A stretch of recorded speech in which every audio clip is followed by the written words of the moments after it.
Shmini Atzeret is perhaps one of the hardest holidays to understand.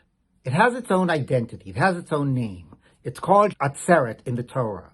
Bayom Shmini Atzeret tiyeh lachem. On the 8th day it shall be an Atzeret, a gathering. What is the purpose of this gathering? What is the meaning? Is not clear. It's clear that it is distinct from Sukkot. You don't sit in a sukkah, you don't take the lulav. The Gemara lists all these ways that it is a distinct holiday from Sukkot, and yet it is at the end of Sukkot, and it seems to be part of what Sukkot is about. So what is it really about? And I think that the key is the translation of Onkelos, the Aramaic translation to the Torah. And he says that the word Atzeret means a gathering in, meaning a moving from your sukkah back into your home. Shmini Atzeret is the yontiv of transition. It is the yontiv of follow-through. How often is it that we go to a conference and we get a training, a retreat, we hear all these amazing ideas, we think to ourselves, oh my God, as soon as I get back to work, I'm going to begin to implement this, I'm going to get my team together. We get on the plane, and by the time the plane has landed, this was in a pre-COVID era, God willing soon, maybe for some of us already, by the time the plane has landed and we're in the taxi back to work, we have forgotten all of it.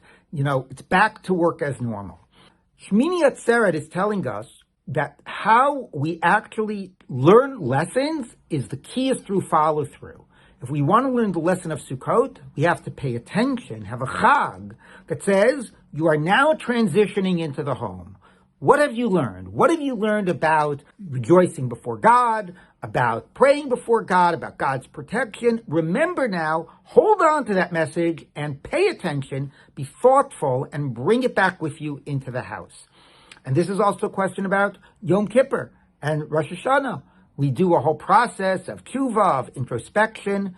Now we have to do the work of paying attention and being intentional and bringing it back into the year, not just having had a powerful experience in the past. So this really, I think, is a lesson in life, a lesson of follow-through, and that the way that happens is through naming and intention and not organically and naturally on its own.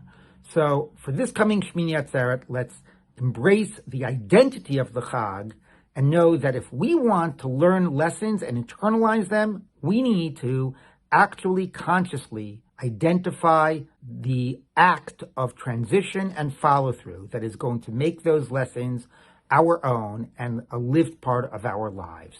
Chag Sameach, Shabbat Shalom.